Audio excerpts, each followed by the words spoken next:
Salut à tous. Alors aujourd'hui on se plonge dans une analyse un peu spéciale. On va relier deux mondes qui sur le papier n'ont strictement rien à voir. D'un côté on a la fureur, l'adrénaline pure des sports mécaniques extrêmes et de l'autre la tranquillité absolue du tourisme lent, le fameux slow tourisme itinérant. C'est ça le cœur de ce qu'on appelle la mobilité 5.0. Et franchement on a affaire à une transformation technologique tellement radicale qu'elle va littéralement changer notre façon de voyager. Mais bon, avant même de commencer à parler de batterie, de moteur ou de kilowatts, il y a une question presque philosophique qui se pose pour les concepteurs. Comment est-ce qu'on fait pour innover à toute vitesse sans pour autant perdre l'âme d'un véhicule? Parce que nos moyens de transport, soyons clairs, c'est quand même beaucoup plus que de la tôle et des câbles, non? Ce qui est super intéressant sur ce point, c'est ce que soulignent les chercheurs dans nos sources. Nos véhicules sont, je cite, de véritables accumulateurs de souvenirs et d'expériences. On a presque tous ce lien psychologique, un peu irrationnel parfois, avec notre voiture, notre van ou notre moto. Du coup, toute cette révolution 5.0, son but n'est pas du tout de pondre des robots froids et sans âme. C'est tout l'inverse, c'est honorer cette connexion humaine tout en rendant la technologie infiniment plus intelligente et propre. Au programme de notre décryptage aujourd'hui, 5 piliers bien connectés. On verra d'abord l'âme de la mobilité, ensuite le rôle incroyable des jumeaux numériques, le défi technique du camper 5.0, le sport automobile vu comme un immense laboratoire, et enfin la création d'un écosystème d'innovation totalement ouvert. On commence tout de suite avec le premier point, l'âme de la mobilité, incarnée par le concept du Tavolo Mobilita. Alors, ce fameux Tavolo Mobilita, la table de la mobilité, c'est quoi exactement? Eh bien, c'est l'espace où cette nouvelle vision centrée sur l'humain prend vraiment vie. Et ce n'est surtout pas une corporation hyper fermée, pas du tout. C'est un écosystème massif et ouvert. On y retrouve la recherche et le développement, l'industrialisation, le design en mode open source. En gros, des universités, des designers et des grands groupes industriels bossent tous ensemble, main dans la main, pour que les applications se fassent en conditions réelles. C'est la fin du travail en silo.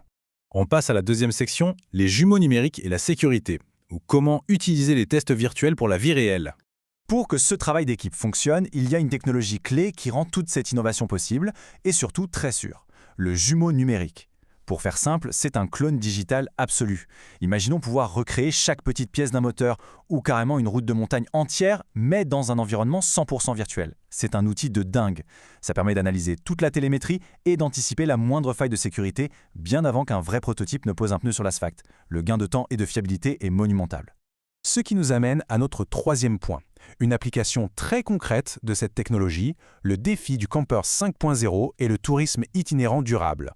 Toute cette théorie prend tout son sens avec le projet Camper 5.0. L'objectif visé par les ingénieurs, créer un camping-car 100% électrique, totalement sans gaz. On parle de véhicules alimentés par des panneaux solaires de pointe et des batteries au lithium fer phosphate, ce qui se fait de plus sûr et durable aujourd'hui.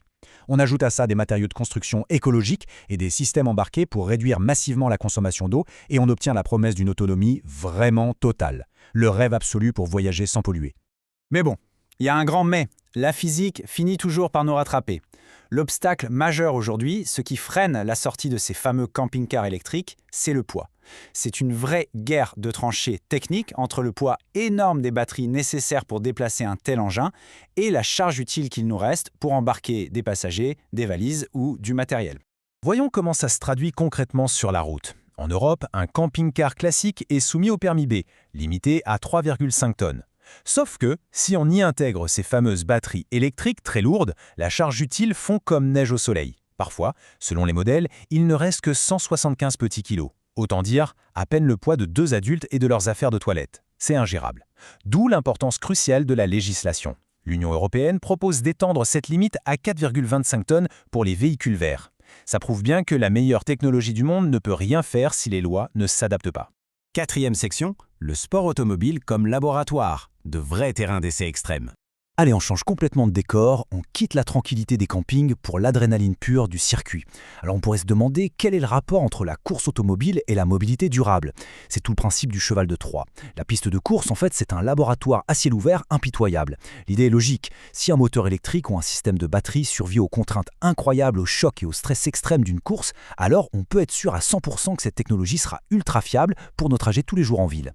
Et au cœur de ce laboratoire infernal, il y a l'humain. Et souvent des pilotes extrêmement jeunes.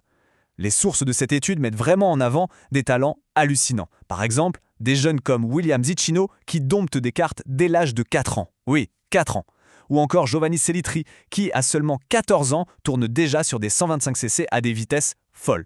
Ces jeunes poussent les machines dans leur dernier retranchement sur la piste et ce sont eux, au final, qui génèrent les données vitales qui vont sécuriser les voitures de monsieur et madame tout le monde demain. Enfin, notre dernière section, un écosystème d'innovation ouvert où la science s'invite directement sur le territoire. Comment est-ce que toutes ces micro-innovations qu'on vient de voir finissent par impacter la société à grande échelle? L'initiative Milliatour donne une excellente réponse. C'est présenté comme un voyage scientifique entre l'Italie et la Suisse, mais c'est bien plus que ça. C'est un véritable banc d'essai grandeur nature. Pendant ce parcours, les chercheurs analysent littéralement tout en temps réel, la fiabilité des véhicules sur route ouverte, l'impact environnemental des différents moteurs, et ils utilisent même la télémétrie pour surveiller le stress et la santé des conducteurs. Évidemment, avoir le véhicule parfait ne sert à rien si on n'a pas les routes ou les infrastructures pour l'accueillir. La mobilité 5.0, c'est aussi repenser complètement l'aménagement du territoire. Prenons le projet de requalification écologique des aires de repos en Lombardie. L'idée, c'est de transformer de simples parkings en véritables hubs verts. On y installe des panneaux solaires, des systèmes de récupération des eaux de pluie, on recrée des espaces avec la biodiversité locale et bien sûr des bornes de recharge ultra rapides. Le tout est pensé de manière globale. Le point crucial de cette analyse, c'est vraiment cette nouvelle philosophie de travail. Tout ce processus d'innovation, fortement soutenu par des instituts de recherche en Suisse comme la SUPSI, repose sur un principe clair, je cite, « ouverte à tous ceux qui croient au travail d'équipe et ne craignent pas la comparaison ». Fini le temps du secret industriel absolu où chacun bossait caché dans son coin. Aujourd'hui, face aux immenses défis écologiques, la science avance de manière collective, en partageant les données et les résultats. Ce qui nous amène à notre conclusion. Entre les clones numériques ultra précis, la promesse des camping-cars 100% autonomes, l'adrénaline des circuits qui permettent de sécuriser nos routes et la création de ces fameuses infrastructures vertes, la voie est clairement tracée. Cette mobilité durable, on l'a bien vu, ne se fera pas de manière isolée. La grande question qui reste en suspens est de savoir si l'industrie, les décideurs et les usagers sont tous prêts à collaborer à ce niveau pour redessiner l'avenir de nos déplacements. Voilà de quoi faire chauffer un peu les neurones. À très vite pour une nouvelle analyse.